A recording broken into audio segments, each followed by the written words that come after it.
Hey guys, welcome back to the channel. You know, sometimes we make these new videos and we say we've got something new for you. Well, in today's video, we've got something really new. And we're not talking about this kind of new, which by the way is brand new. Now I'm talking about this new. This is the Sea-Doo Switch rail clip, new from JetBoatPilot.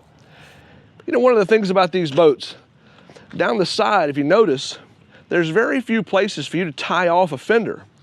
You've got a cleat down low, but there's really no way to tie anything to this railing. Maybe you could tie to the bimini top. You could use some of this framework here, but it's not ideal.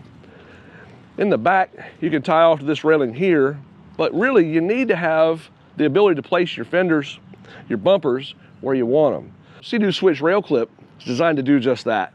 If you notice, all along the railing, for every Sea-Doo Switch out there, you have this C-channel style railing that runs along the mid part of the boat, both sides. On your sport models and your fish models, you'll even see that C-channel type railing running along the front here. To install the Switch rail clip, just simply put your finger through the hole, put over the edge of the C-channel, and pull. It bites hard, it doesn't want to move, but if you do need to slide it, it can be slid. You apply some force. To remove, simply pull up on the tab. What's really cool about it is we can integrate the Fishbone Fender and the bungee strap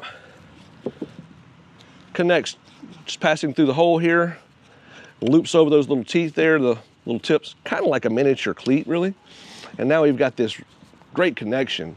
It doesn't require you to learn how to make a tie. You may say, hey, I don't have the fish bones, I've got a regular fender. Any kind of dock line up to about a ½ an inch in diameter, just pass your dock line through the hole. Find your adjusted height there. Make one bend in your line and flip it under like that, and pass the rope over those little tabs there. And now you've got a great connection that's not going to slide. I want to make one caveat.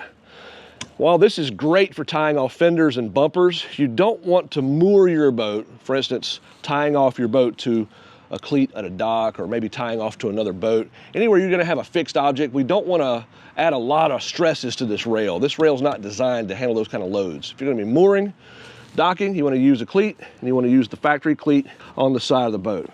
The Sea-Doo Switch rail clips are packaged in packs of 2, or even in packs of 4. And if you're a dealer, you can buy them in 20 packs. Well, guys, I hope you like this. If you have questions about this new product, we'll put a link in the description below. You can find it at JetBoatPilot.com. If you have any questions, hit us below in the comments. We'll be glad to answer those questions for you. We're glad you watched this video today. And by the way, if you like this one, check this one out.